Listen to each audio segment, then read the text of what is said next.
سورہ انفطار. سورہ انفطار کا تعارف. مقام نزول. سورہ انفطار مکہ مکرمہ میں نازل ہوئی ہے. آیات، کلمات اور حروف کی تعداد. اس سورت میں ایک رکوع، 19 آیتیں، 80 کلمے اور 327 حروف ہیں.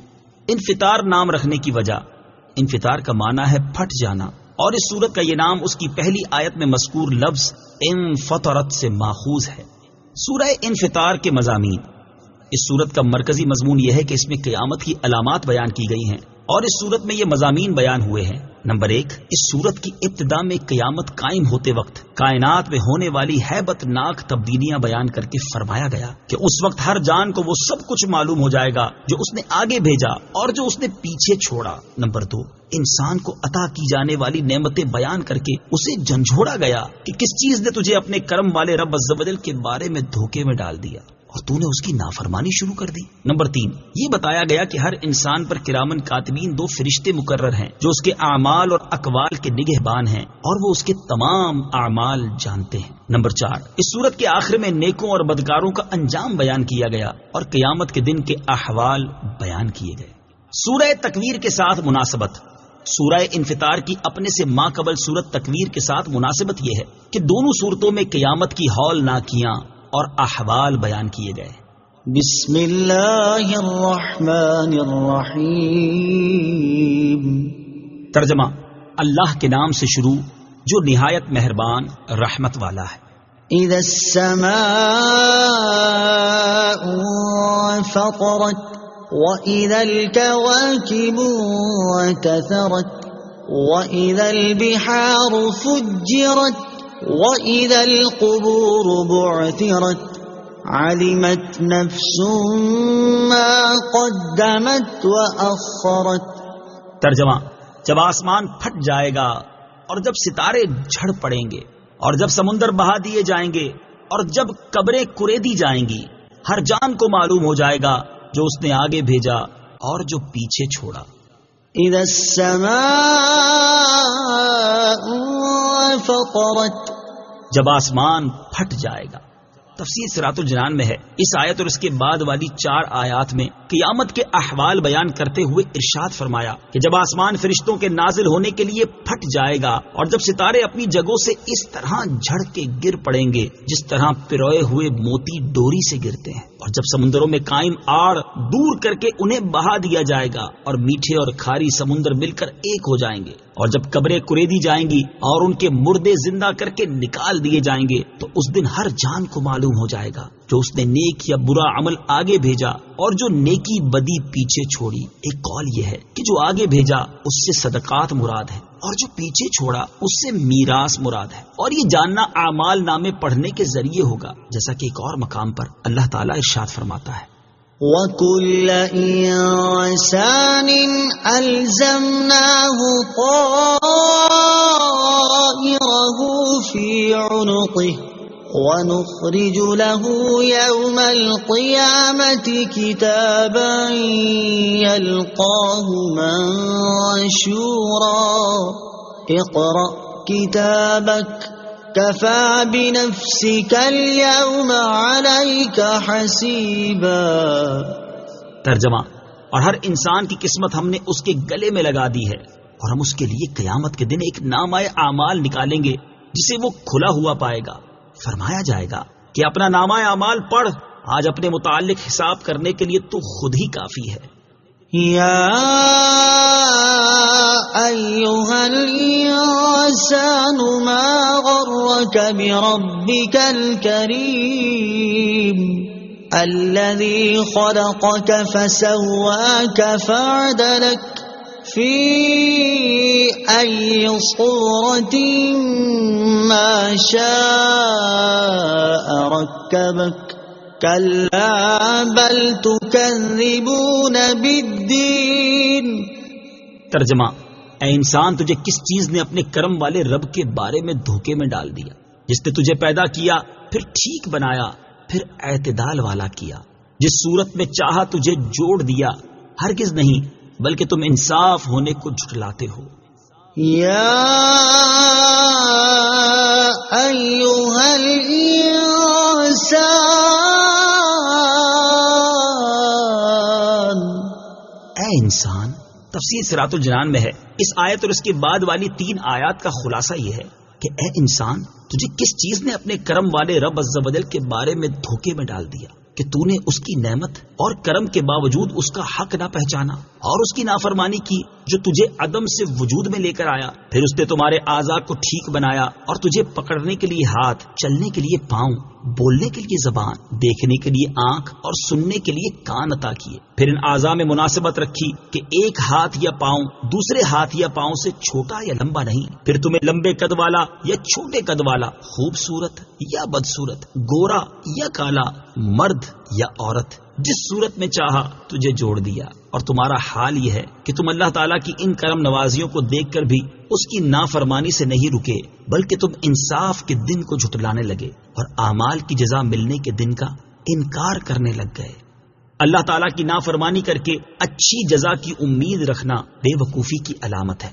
ان آیات سے معلوم ہوا کہ اگرچہ اللہ تعالیٰ کرم فرمانے والا ہے، لیکن اس کے کرم کو پیش نظر رکھ کر اس کی نافرمانی کرنے کی جرت نہیں کرنی چاہیے، بلکہ اس کی پکڑ اور اس کے عذاب کو اپنے سامنے رکھتے ہوئے اس کی نافرمانی سے ہر دم بچتے رہنا چاہیے. اس سے ان لوگوں کو نصیحت حاصل کرنی چاہیے کہ جو گناہ کرنے کے بعد اس سے سچی توبہ کرنے کی بجائے یہ کہہ کر اپنے دل کو تسلی دے لیتے ہیں کہ اللہ تعالیٰ بڑا بخشنے والا ہے، وہ معاف کر دے گا، کوئی بات نہیں، ان کے لیے 2 احادیث میں بڑی عبرت ہے. چنانچہ نمبر 1 حضرت شداد بن اوس رضی اللہ تعالی عنہ سے روایت ہے، نبی کریم صلی اللہ تعالی علیہ وآلہ وسلم نے ارشاد فرمایا، سمجھدار شخص وہ ہے جو دنیا میں ہی اپنا محاسبہ کر لے اور آخرت کی بہتری کے لیے نیک اعمال کرے، اور وہ شخص احمق ہے جو اپنے نفس کی خواہشات کی پیروی کرے اور اللہ تعالی سے آخرت کے انعام کی امید رکھے. نمبر 2 حضرت عبداللہ ابن عباس رضی اللہ تعالی عنہما سے روایت ہے، حضور اقدس صلی اللہ تعالی علیہ وآلہ وسلم نے ارشاد فرمایا، تم میں سے کوئی اللہ تعالی کے حلم اور بردباری سے دھوکے میں نہ پڑ جائے، بے شک جنت اور دوزخ تمہارے جوتے کے تسمے سے بھی زیادہ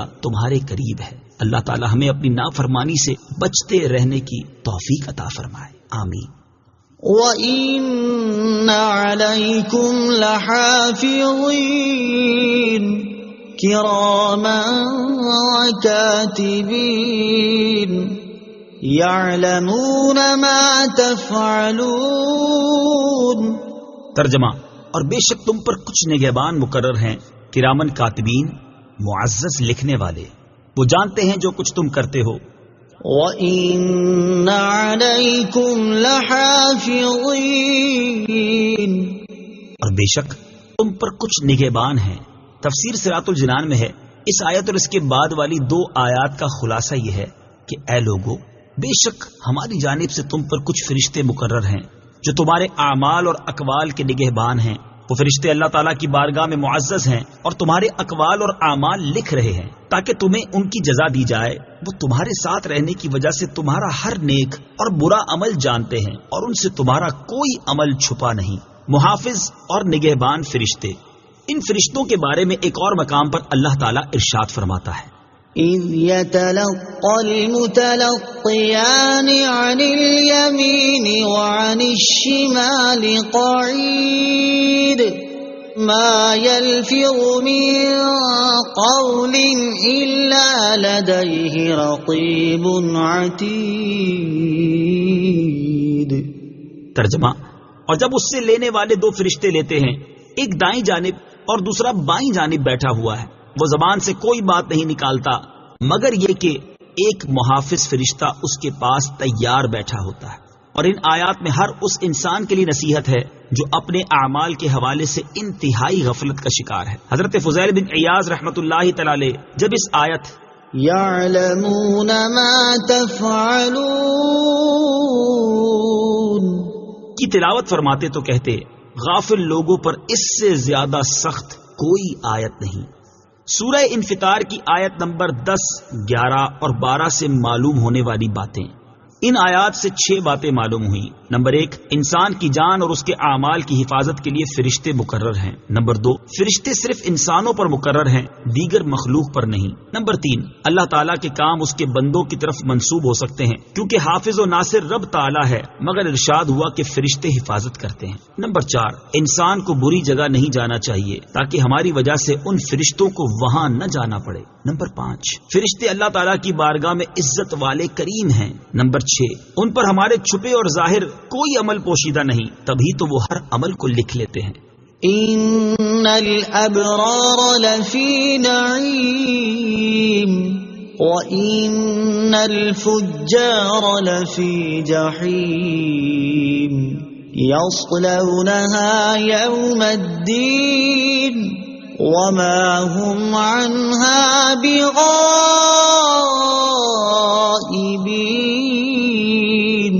وما أدراك ما يوم الدين ثم ما أدراك ما يوم الدين يوم لا تملك نفس لنفس شيئا والأمر يومئذ لله۔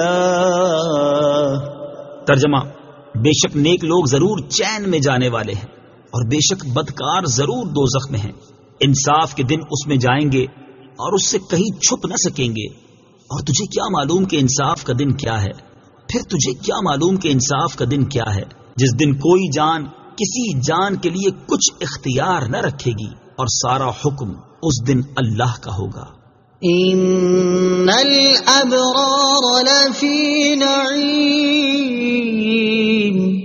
بے شک نیک لوگ ضرور چین میں ہیں۔ تفسیر صراط الجنان میں ہے، اس سے پہلی آیات میں بندوں کے اعمال لکھنے والے فرشتوں کے بارے میں بیان کیا گیا، اور اب یہاں سے عمل کرنے والوں کے احوال بیان کیے جا رہے ہیں۔ چنانچہ اس آیت اور اس کے بعد والی 6 آیات میں ارشاد فرمایا کہ بے شک وہ لوگ جنہوں نے فرائض کی ادائیگی اور گناہوں سے بچنے کے ذریعے اپنے ایمان کو سچا کر دکھایا، یہ ضرور نعمتوں سے بھرپور جنت میں جانے والے ہیں، اور بے شک کافر لوگ ضرور جلا کر رکھ دینے والی دوزخ میں جانے والے ہیں، اور وہ انصاف کے دن اس جہنم میں جائیں گے جسے وہ دنیا میں جھٹلاتے رہے، اور اس جہنم سے کہیں چھپ نہ سکیں گے۔ اور اے بندے، تجھے کیا معلوم کہ انصاف کا دن کیا ہے؟ پھر تجھے کیا معلوم کہ انصاف کا دن کیا ہے؟ انصاف کا دن وہ ہے جس دن کوئی کافر جان کسی کافر جان کے لیے کچھ اختیار نہ رکھے گی، اور اس دن سارا حکم اللہ تعالیٰ کا ہوگا اور وہی ان کے بارے میں فیصلہ فرمائے گا۔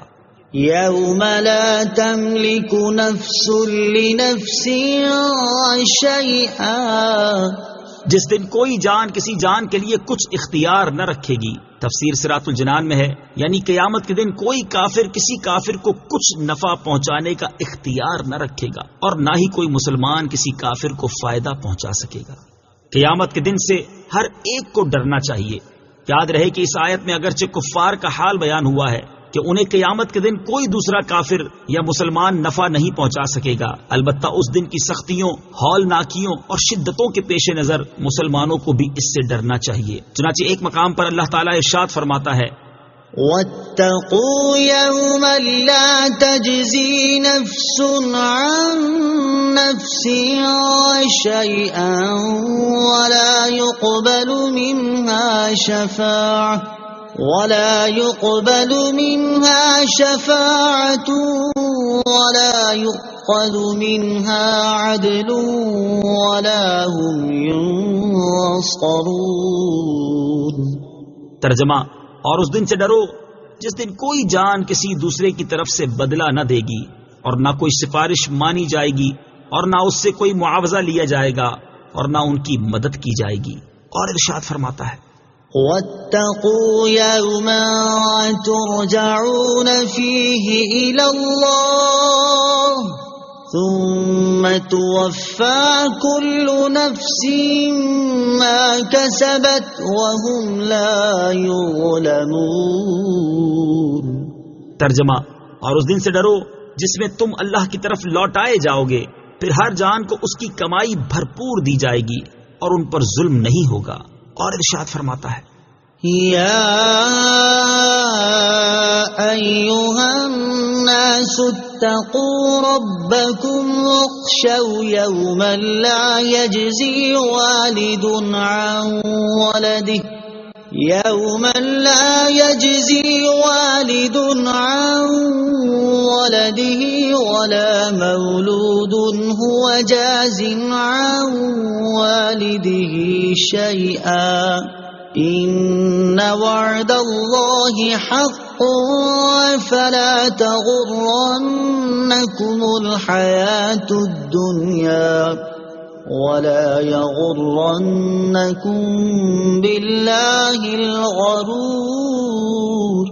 ترجمہ: اے لوگو، اپنے رب سے ڈرو اور اس دن کا خوف کرو جس میں کوئی باپ اپنی اولاد کے کام نہ آئے گا اور نہ کوئی بچہ اپنے باپ کو کچھ نفع دینے والا ہوگا۔ بے شک اللہ کا وعدہ سچا ہے، تو دنیا کی زندگی ہرگز تمہیں دھوکہ نہ دے اور ہرگز بڑا دھوکہ دینے والا تمہیں اللہ کے علم پر دھوکے میں نہ ڈالے۔ امام محمد غزالی علیہ رحمت اللہ الوالی فرماتے ہیں، قیامت کا دن وہ دن جس میں کوئی شک نہیں، یہ وہ دن ہے جس میں چھپی باتوں جیسے عقائد، اعمال اور نیتوں کو جانچا جائے گا۔ اس دن کوئی کافر جان کسی دوسرے کی طرف سے بدلہ نہ دے گی۔ اس دن کی ہولناکی اور شدت سے آنکھیں کھلی کی کھلی رہ جائیں گی۔ اس دن کوئی دوست کسی دوست کے کچھ کام نہ آئے گا۔ اس دن کوئی جان کسی کافر جان کے لیے نفع پہنچانے کا کچھ اختیار نہ رکھے گی۔ اس دن ان کفار کو جہنم کی طرف دھکا دے کر دھکیلا جائے گا۔ اس دن وہ کفار آگ میں اپنے چہروں کے بل گھسیٹے جائیں گے۔ اس دن ان کفار کے چہرے آگ میں بار بار الٹے جائیں گے۔ اس دن کوئی باپ اپنی اولاد کے کام نہ آ سکے۔